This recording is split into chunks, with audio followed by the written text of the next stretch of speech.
Estimados colaboradores de Manpower, reciban un cordial saludo. En esta oportunidad vamos a realizar la capacitación de I+C con la finalidad de reforzar el correcto llenado del I+C continuo en nuestras actividades. Adicional a esta capacitación virtual, también se va a reforzar con una capacitación práctica en cada área de trabajo. Primero, vamos a diferenciar lo que es el peligro y el riesgo, que son cosas muy distintas. El peligro primero es una situación o característica intrínseca capaz de ocasionar algún daño, ya sea a la persona, al equipo, proceso o ambiente, ¿sí? Y el riesgo es la probabilidad de que un peligro se materialice en determinadas condiciones y genere daños. Consideremos también que el riesgo no es lo mismo que la consecuencia, ¿sí? La consecuencia es después de que ocurrió el evento o después de lo que podría ocurrir. Bien, ahora vamos a unas definiciones del I+C, en este caso de cómo hacemos la identificación y una valoración, ¿sí? Primero, identificación de peligros. Es un proceso mediante el cual se localiza y reconoce que existe un peligro y se definen sus características, ¿sí? Decíamos que los peligros es toda fuente. En este caso, dependiendo de nuestra actividad, identificamos el peligro, ¿sí? Después de ello, se tiene que hacer la evaluación de riesgos. ¿Qué es esto? Este es un proceso posterior a la identificación de peligros, que nos va a permitir valorar el nivel o grado de gravedad acorde a la información que nosotros vamos a observar o a la información que se les dé o proporcione en el punto de trabajo, ¿sí? Y acorde a ello se tiene que tomar unas medidas preventivas. Y para ello hay un campo donde dice control de riesgos. Este proceso es la toma de decisiones basadas en las informaciones obtenidas, ya sea en los PETs, en tipos de controles que vamos a tener en cada punto de trabajo y que se van a tener que tomar para evitar un posible evento. Ahora vamos a ver un poco de lo que son los niveles o control de riesgos, o también muy conocido como lo que es la jerarquía de controles, ¿sí? Recordemos que son 5, que es eliminación, sustitución, control de ingeniería, control administrativo y, por último, lo que son los EPPs, ¿sí? Cuando hablamos de eliminación, hablamos de eliminar el riesgo removido del peligro, es decir, sacarlo del medio. Si nosotros eliminamos el peligro, ¿no? Ya no va a haber riesgo, ¿sí? Esta es una medida de control más estricta y es la más eficiente, obviamente, porque ya no va a haber peligro. Si no hay peligro, no hay riesgo. Cuando hablemos de la segunda medida de control, que es sustitución, hablamos de sustituir materiales, equipos, procesos o sustancias, ¿sí?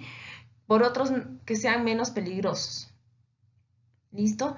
Y la tercera medida de control, que es el control de ingeniería, acá básicamente hablamos de diseño, es decir, de realizar cambios estructurales en el ambiente de trabajo, cambiar de herramientas o modificar las herramientas, pero todo, cuando nosotros hablamos de herramientas tenemos que hablar de algo aprobado, ¿no? Que tiene que estar estandarizado, con la finalidad de que esto sea más seguro. Y bueno, el cuarto control, que es uno de los controles más aplicados cuando realizan el I+C continuo, es el control administrativo. Esta medida de control va a establecer la parte administrativa netamente de procedimientos, cumplimiento de reglamentos, cumplimiento de políticas, de los estándares, de registros, de permisos de trabajo, de realizar una señalización adecuada, de cumplir con los turnos de trabajo, la parte de orden y limpieza, ¿sí? Y netamente estos dos últimos puntos, que también el último es EPP, es equipos de protección personal, donde ya depende de la persona cómo va a aplicar. En control administrativo y EPP, el responsable de aplicar es la misma persona. ¿Por qué? Porque ellos deciden, o uno tiene la decisión de decir, sí, yo cumplo con el procedimiento y el procedimiento dice que no debo manejar a más de 40 kilómetros por hora, que debo cumplir el estándar de manejo defensivo, de trabajos en altura, de trabajos en caliente, excavaciones. Y el EPP también, ¿por qué? Porque yo decido si es que lo voy a usar de forma adecuada. ¿Listo? Entonces, estas medidas de control, si bien es cierto, muchas de las personas, el primer control que colocan es el EPP. Recordemos que el EPP no evita accidentes, solamente te protege. Mas no va a evitar un accidente, porque el accidente va a poder ocurrir. Siempre tratemos de utilizar la medida de control más efectiva, que en este caso sería eliminación. Si no puedo, pasaré a la segunda, ¿no? O a la tercera o a la cuarta, dependiendo también de la actividad que vayamos a tomar. Bien, ya habiendo tenido como antecedente la parte teórica, vamos a ir a la práctica en cuanto al I/C continuo. Recordemos que este I/C, que lo realizamos antes de cada actividad, ¿no? Y en el punto de trabajo donde identificamos todos los peligros y riesgos, recordemos también que las condiciones pueden cambiar por más que mi actividad sea rutinaria. ¿Listo? Este I/C continuo contiene 7 puntos. ¿Sí? El primer punto es identificación de la tarea, donde vamos a colocar nombre, empresa, fecha. Recordemos también que el I/C solo dura la actividad que yo voy a realizar en el día. Si cambio de actividad, tendré que realizar otro I/C, ¿sí? Porque los peligros, las condiciones, todo cambia, ¿sí? En el punto 2 tenemos el procedimiento escrito de trabajo seguro. Bien, pues aquí, así tal como dice el procedimiento, al realizar un I/C es una actividad rutinaria porque tiene un procedimiento. Y como tiene un procedimiento, ese procedimiento se tiene que tener en campo junto a este I/C. ¿Sí? ¿Por qué? Porque lo tenemos que tener como respaldo en caso yo olvide algún paso, porque la mente de las personas es frágil. Entonces lo tenemos en campo para alguna consulta. ¿Listo? Después hacemos el check si nosotros conocemos el procedimiento, lo tenemos en campo. Si nosotros ponemos sí, es porque el procedimiento también está en campo, entonces lo tenemos que tener junto a nosotros o junto a la actividad que estamos realizando, ¿sí? En el punto 3 nos dice permiso escrito para trabajo de alto riesgo, que es el famoso PETAR, ¿no? Si yo voy a realizar alguna actividad de alto riesgo, ya sea trabajos en altura, trabajos en caliente, en espacios confinados, excavaciones, izajes, open hole, bloqueo o trabajos que impliquen alto riesgo, nosotros vamos a considerar sí. En caso no sea así, pues marcaremos no y en los demás casilleros también. ¿Listo? En el punto 4 vamos a identificar preliminarmente todo lo que son los peligros y los riesgos de la tarea. Este punto lo vamos a identificar básicamente en dos columnas, porque son dos condicionantes diferentes. La primera columna nos indica que en caso la respuesta sea no, eso lo deberemos identificar en el punto 5, que está a la reversa, ¿sí? Entonces, si es que nosotros en este checklist hemos identificado algún no, lo tendremos que plasmar en la parte posterior, ¿sí? Y la otra columna, que en este caso viene a ser este lado, ¿no? Nos da otra condicionante que es en caso la respuesta sea sí, es decir, en caso nosotros tengamos alguna verificación en esta columna, nosotros tendremos que identificarlo en la parte posterior, que es el punto 5. ¿Listo? Bien, esta es la primera cara que está un poco más fácil de llenar, pero tiene que ser leída bien atentamente porque las condiciones cambian. ¿Listo? Bien, este es el punto 5 donde nos decía que vamos a identificar todo lo que hayamos hallado en no y en sí, ¿sí? Y adicional, vamos a llenar también aquellos peligros y riesgos que estén en nuestro entorno de trabajo, que no hayan estado en esa lista de verificación anterior. ¿Listo? Primero, tenemos peligro, riesgo, evaluación del hiper, ¿no? Y la medida de control y tenemos una reevaluación, ¿no? Tenemos dos evaluaciones. Esta primera evaluación es cuando está en su riesgo base, es decir, que no hay ninguna medida de control, ¿sí? Y este lado va a ser el riesgo residual, cuando ya hemos aplicado medidas de control, ¿sí? Para ello, primero vamos a hablar cómo vamos a hacer esta valoración o este nivel de riesgo. Bien, la evaluación del riesgo es la probabilidad por la severidad, ¿sí? Y esto debe ser combinado. Para ello vamos a explicarlo de una forma más rápida. Bien, esta evaluación de riesgos se basa en lo que es la probabilidad por la severidad. Cuando hablamos de severidad, hablamos netamente de la persona. ¿Muere o no muere? Y esta severidad está dividida o está jerarquizada en 5 números, que es del 1 al 5. Mientras menor sea el número, es más probable que haya una muerte, ¿sí? Cuando hablamos de catastrófico, estamos hablando de que más de una persona muere. Cuando hablamos de mortalidad, que es el número 2, hablamos de que muere igual a una persona. En permanente, hablamos de que una persona se quede sin un brazo, sin un dedo, es decir, nunca más va a tener un brazo o un dedo. Cuando hablamos de temporal, que es el número 4, hablamos de que por un tiempo esa persona va a estar fracturado, ¿no? De acá a 3 meses esa persona sí va a poder tener movilidad de sus dedos, de su mano, no ha perdido nada.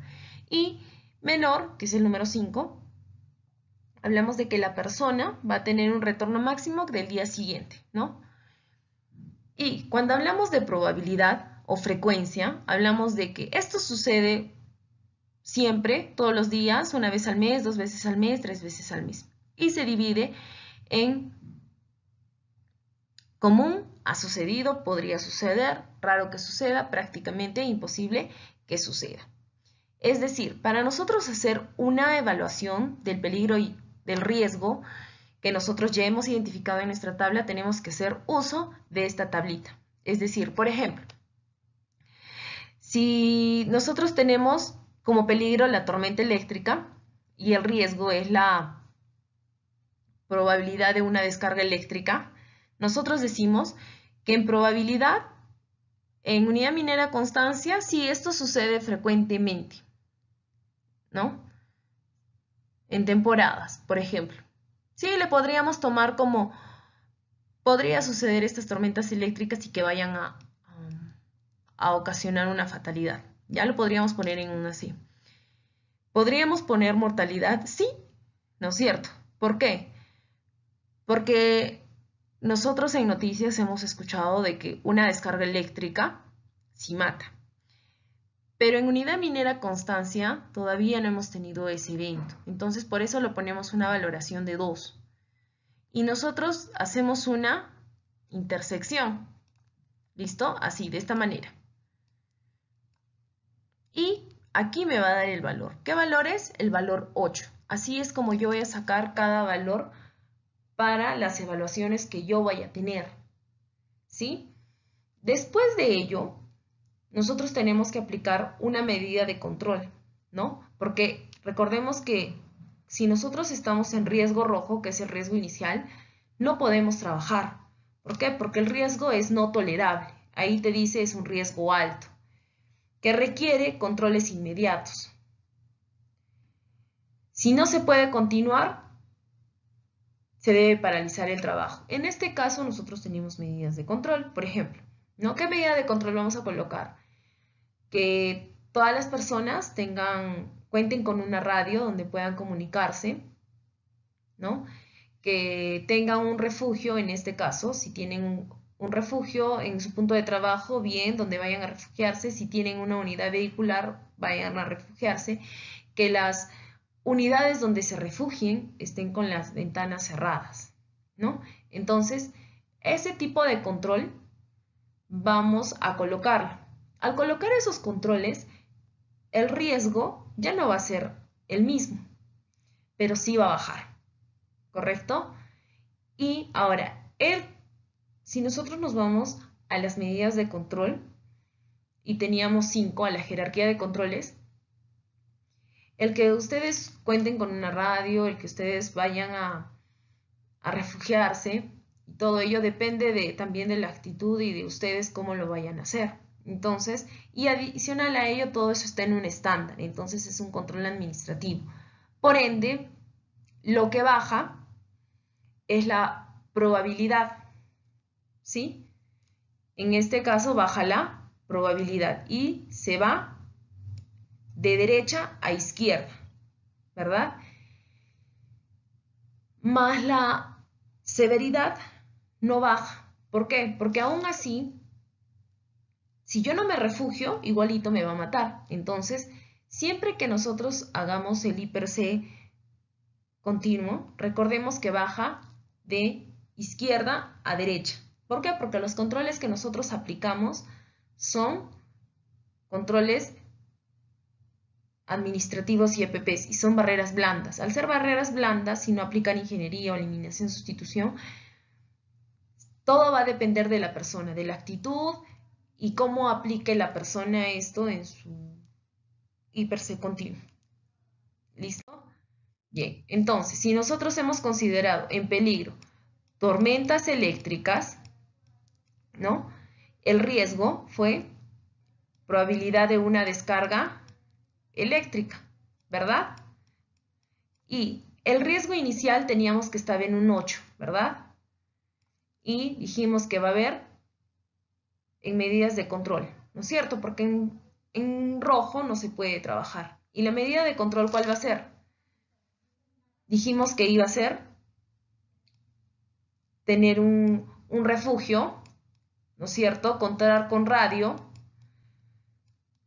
cerrar las ventanas en caso estemos en unas unidades vehiculares, ¿no?